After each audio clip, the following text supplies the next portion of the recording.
अस्सलामुअलैकुम वरहमतुल्लाहि वबरकातुहू। दोस्तों, मैं हूं शफ़ीक अहमद ख़ान और हमारे इस YouTube channel the tiger of Mysore में आप सबको खुशामदीद।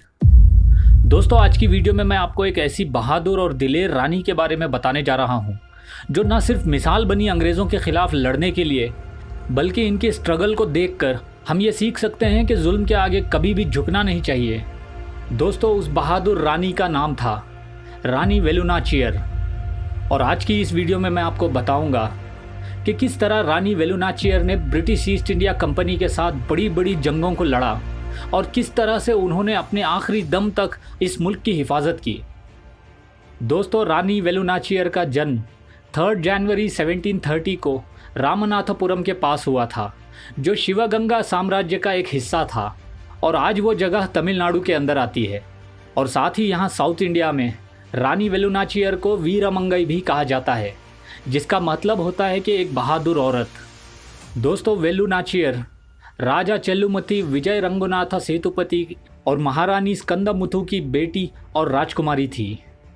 रानी वेलु नाचियर बचपन से ही बहुत तेज़ और हिम्मत वाली थी और शायद इसीलिए उनके पिता राजा चेल्लुमुथु ने उनको हर तरह की ट्रेनिंग दी, जिसमें कई तरह के हथियारों को चलाना भी उन्हें सिखाया गया और जिसके चलते कुछ ही सालों में वो हर तरह के वेपन्स को चलाने में एक्सपर्ट बन गई। और साथ ही साथ रानी वेलु नाचियर हथियारों की ट्रेनिंग के साथ उन्हें कई तरह की लैंग्वेजेस को सिखाया और पढ़ाया भी गया।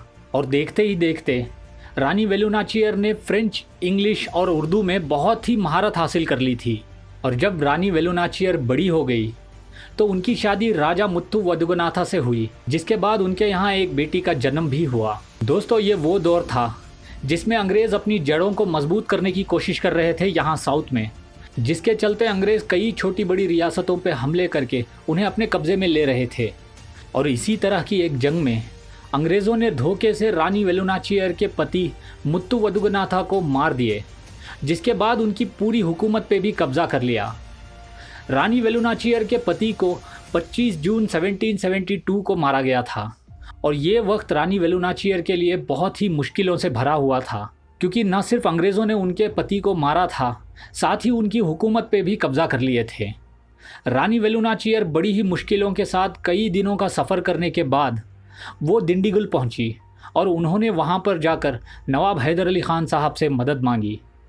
दोस्तों, कई किस्से और कहानियों में यह कहा जाता है कि नवाब हैदर अली रानी वेलु नाचियर को अपनी छोटी बहन मानते थे और जब एक भाई हैदर अली के जैसा हो तो वो मदद क्यों ना करते। हैदर अली ने फ़ौरन रानी वेलु नाचियर को 5000 सिपाहियों की फ़ौज देकर उन्हें अपना पूरी तरह से सपोर्ट दिया और साथ ही उनकी बची हुई फैमिली की प्रोटेक्शन भी की।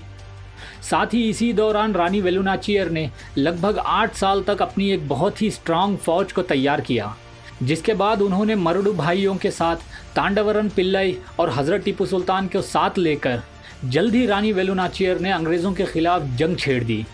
और इससे पहले कि अंग्रेज़ कुछ कर पाते, वो सारे इलाके जो अंग्रेज़ों ने धोखे से उनसे छीन लिए थे, उन सारे इलाकों पे धीरे धीरे करके रानी वेलु नाचियर कब्ज़े करने शुरू कर दिए।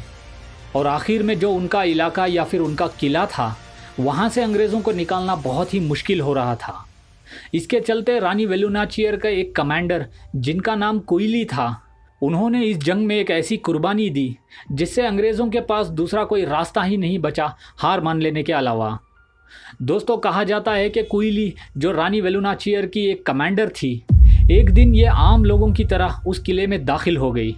और किले में दाखिल होने के बाद पहले तो उन्होंने उस जगह का जायज़ा लिया कि अंग्रेज़ अपना असला और बारूद को कहाँ रखते हैं।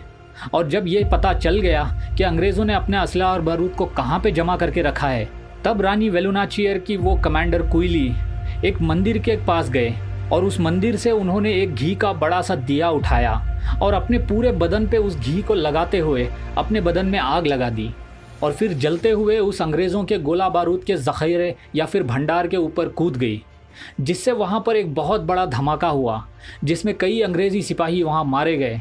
और इसी दौरान रानी वेलु नाचियर ने भी किले पे हमला कर दिया और अंग्रेज़ संभल नहीं पाए और अंग्रेज़ों की यहाँ पर हार हुई। और फिर रानी वेलु नाचियर ने उस पूरे इलाके पे हुकूमत शुरू की। दोस्तों, रानी वेलु नाचियर ने लगभग 10 सालों तक बड़ी ही शानदार तरीके से अपना राजपाट चलाया था। और जब उनकी तबीयत थोड़ा ख़राब होने लगी तो 1790 में रानी वेलु नाचियर ने अपनी हुकूमत को अपनी बेटी के हवाले कर दिया और लगभग 6 सालों के बाद 25 दिसंबर 1796 को रानी वेलु नाचियर इस दुनिया से गुजर गई। दोस्तों, कहा जाता है कि रानी वेलु नाचियर अंग्रेज़ों के ख़िलाफ़ लड़ने वाली भारत की पहली रानी थी और साथ ही इनकी बहादुरी के ऊपर कई किस्से और किताबें भी लिखी गई हैं। दोस्तों, मैं समझता हूँ कि ऐसे कई वीर योद्धाओं के किस्से और कहानियाँ इतिहास के पन्नों में कहीं खो गए हैं या फिर उन्हें भुला दिया गया है, मगर मैं पूरी कोशिश करूँगा कि हमारे इस देश के वीर योद्धाओं की कहानी को मैं आप तक लाता रहूँ और आपको सुनाता रहूँ। तो दोस्तों, आज की वीडियो में बस इतना ही। अब मैं मिलूँगा आपसे अगली वीडियो में। तब तक आप अपना बहुत सारा ख्याल रखिए और साथ ही मुझे दुआ में याद रखिए। और अगर आप हमारे इस YouTube channel the tiger of Mysore पे नए हो तो हमारे इस YouTube चैनल को सब्सक्राइब ज़रूर करिए। अल्लाह हाफिज़।